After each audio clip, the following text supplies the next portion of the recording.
Good morning, student. I am Vishwanath from CSS Academy. Today we present lecture number 6 and my topic is formation of partnership firm and registration.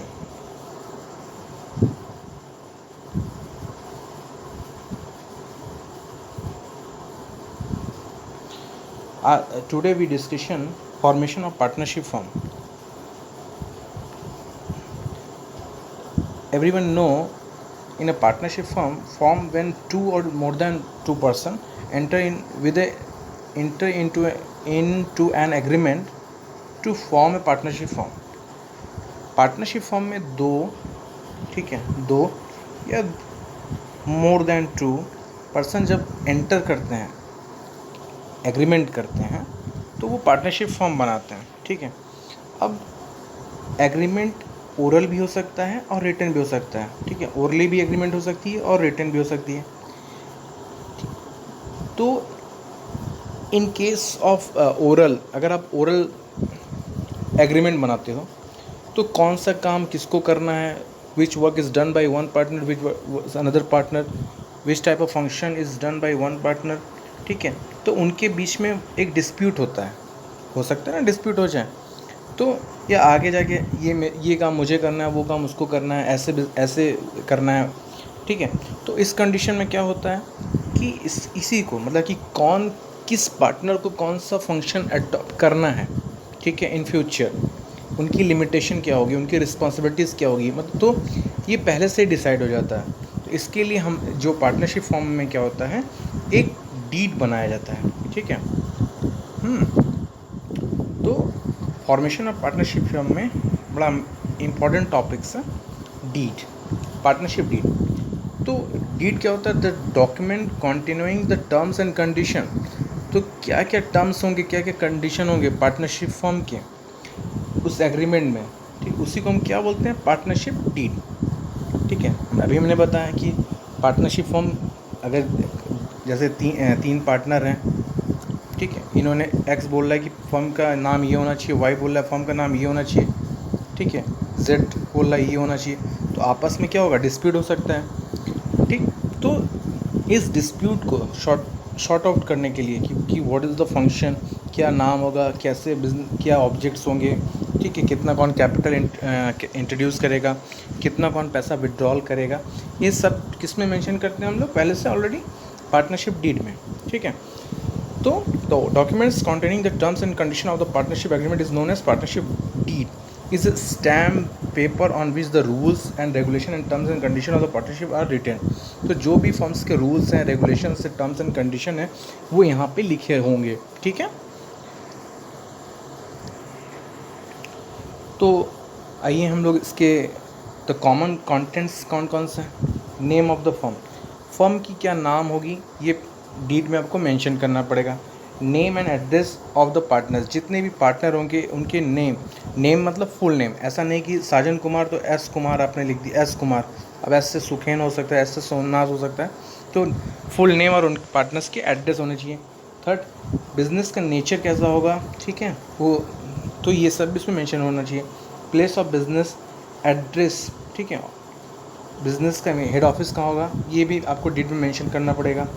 Capital contribution by each partner, every partner how many capital introduce in the firm, it is mention in partnership deed in a written way. ठीक है. Profit share ratio, future में जो भी profit होगी या जो भी loss होगा उसका डिस्ट्रीब्यूशन किस फॉर्म में होगा, इसका भी पार्टनरशिप फॉर्म में डीड में इंडिकेट होना चाहिए. अगर पार्टनरशिप डीड नहीं मेंशन करते उस कंडीशन में जितने भी पार्टनर होते हैं वो इक्वली डिस्ट्रीब्यूशन करते हैं. The rights and duties of the partners और द मैनेजमेंट में क्या राइट्स होंगे पार्टनर्स के, क्या उनकी ड्यूटीज़ होगी, इसका भी मेंशन करना पड़ेगा. ऐसा नहीं कि एक्स्ट्रा वर्क कोई से कराया जाए. ठीक है.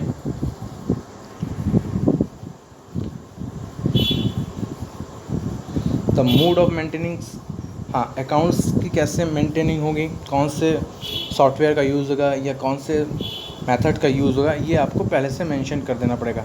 The rate of interest payable to partners on their capital, अगर पार्टनर्स कोई कैपिटल बाद में इंट्रोड्यूस कर रहा है तो उसके ऊपर क्या रेट ऑफ इंटरेस्ट होगा, इसका भी इंडिकेशन होना चाहिए. ठीक है। अगर कोई पार्टनर कुछ पैसा विड्रॉल करता है या कोई लोन प्रोवाइड करता है, उसके ऊपर क्या इंटरेस्ट होगा वो भी मेंशन करना चाहिए। अगर कोई पार्टनर एक्स्ट्रा वर्क करता है, ठीक है, फर्म, तो उसको कोई सैलरी प्रोवाइड होगी कि नहीं, इसका भी मेंशन होना चाहिए। उसके बाद कोई रिटायरमेंट या डिसोल्यूशन की मतलब क्या क्या क्लॉजेस हो सकते हैं, उसका भी आपको डीड में मेंशन करना पड़ेगा। अगर कोई डिस्प्यूट होता है तो इस डिस्प्यूट को कैसे सॉर्ट ऑफ किया जाए, इसके भी जो भी मेथड्स होते हैं उसको भी आपको राइट ऑफ करना, मतलब इस डीड में मेंशन करना पड़ेगा। अगर कोई firm interest is payable on the interest provide the partners, इसका भी इंडिकेशन इसमें डीड में करना पड़ेगा, ठीक है। अब हम बात करते हैं, हमारा नेक्स्ट जो इसमें है registration of A partnership firm. Registration मतलब क्या होता है? रजिस्ट्रेशन मतलब क्या होता है, जैसे आप किसी स्कूल में आप एडमिशन लेते हो, ठीक है, तो फिर आपको फिर किसी एक जैसे आप किसी क्लास में एडमिशन आपने लिया किसी स्कूल में, तो फिर वो एक रजिस्ट्रेशन फॉर्म भी आपको मिलता है। अगर आप 10th के एग्ज़ाम नहीं होते हो तो 9th में आपको रजिस्ट्रेशन फॉर्म भराया जाता है। तो ऐसे ही पार्टनरशिप फॉर्म में, ठीक है, कि रजिस्ट्रेशन क्या है, इसकी क्या प्रोसेस होती है, उसको अब हम लोग इस क्वेश्चन के माध्यम से समझेंगे, ठीक है। तो फर्स्ट है हमारा जैसे question, what does it mean partnership form, ठीक है। फर्म का रजिस्ट्रेशन का मतलब क्या होता है? अब जैसे इंडिया में कितने फर्म्स हैं, कहाँ कहाँ हैं, where is the situated, how many firms, तो ये सब हमें कैसे पता चलेगा? जब उनका रजिस्ट्रेशन होगा। रजिस्ट्रेशन कहाँ होगा? रजिस्ट्रार ऑफ फर्म में, ठीक है। मतलब कि ये जो रजिस्ट्रार ऑफ फर्म है ये पार्टनरशिप एक्ट 1932 के अकॉर्डिंग बनता है। तो रजिस्ट्रार ऑफ फर्म में जो जब कोई फर्म एग्जिस्ट मतलब कि बनता है, जब क्रिएट हो मतलब एग्जिस्ट होता है, तो जब इसका रजिस्ट्रार ऑफ फर्म में एंटर हो जाता है, मतलब एक तरीके से जो इनकी रजिस्ट्री में एंट्री हो जाती है, तो उसी को हम लोग क्या बोलते हैं? रजिस्ट्रेशन होना, ठीक है, रजिस्ट्रेशन ऑफ फर्म, ठीक है। कहाँ होता है? रजिस्ट्रार ऑफ फर्म में। फिर नेक्स्ट मन में क्वेश्चन आता है, it is compulsory, not but advisable. मतलब फर्म पार्टनरशिप फर्म का रजिस्ट्रेशन कराना कंपलसरी नहीं है, ठीक है, लेकिन इट्स एडवाइजेबल, लेकिन ये ज़रूरी है। क्यों? सूट मतलब यहाँ पे क्या? सूट का मतलब केस। अगर आपका फर्म रजिस्टर्ड होगा तभी ये किसी थर्ड पार्टी के ऊपर कोई केस, मतलब कोई अगर मतलब कुछ भी डिस्प्यूट होता है तो आप उसके ऊपर केस मतलब कि कोई सूट फाइल कर सकते हो, ठीक है, केस फाइल कर सकते हो जब आपका फर्म क्या होगा? रजिस्टर्ड होगा। तो it's advisable not a compulsory, ठीक है। रजिस्ट्रेशन कहाँ होता है? Where is it located? India के जितने भी स्टेट्स होते हैं वहाँ पे पर्टिकुलर उनके कैपिटल्स में रजिस्ट्रेशन, किसी भी पार्टनरशिप फर्म का रजिस्ट्रेशन होता है। लेकिन आजकल हम लोग जानते हैं ऑनलाइन का ज़माना है, तो आजकल आप बैठे बैठे भी किसी स्टेट में, अगर उस स्टेट की गवर्नमेंट ऑनलाइन को प्रेफर करती है, तो आप बैठे बैठे भी किसी भी पार्टनरशिप फर्म का रजिस्ट्रेशन आप करा सकते हो, ठीक है। अब रजिस्ट्रेशन में इंफॉर्मेशन रिक्वायर्ड फॉर रजिस्ट्रेशन, तो किसी भी फर्म का रजिस्ट्रेशन कराने के लिए कौन कौन सी डॉक्यूमेंट्स या क्या क्या हमको रिक्वायरमेंट होती है? नेम ऑफ फर्म, सबसे पहले फर्म का क्या नाम है, ये रिक्वायरमेंट, ये मस्ट है, ठीक है।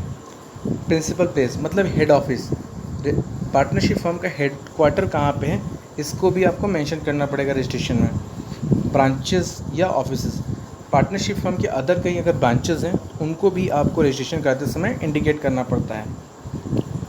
Date of admission of the partner in the firm, जब एडमिशन कोई नया पार्टनर फर्म में एंटर करता है उस डेट को भी आपको मेंशन करना पड़ेगा। नेक्स्ट है पार्टनर्स एड्रेस, ऑल मतलब जितने भी पार्टनर्स होते हैं फर्म के, उनके सभी पार्टनर्स के फुल एड्रेस मेंशन करने पड़ते हैं रजिस्ट्रेशन के लिए। ड्यूरेशन ऑफ द फर्म, अगर आपकी फर्म किसी टाइम पीरियड के लिए बना है तो कितने टाइम के लिए बना है उस ड्यूरेशन को भी आपको मेंशन करना पड़ता है। तो ये सब जितने भी रिक्वायरमेंट है ये सब आप फुलफ़िल करके कहाँ लेके जाते हो? रजिस्ट्रार ऑफ फर्म के पास जाते हो और आप ऐसे फर्म का रजिस्ट्रेशन हो जाता है, ठीक है।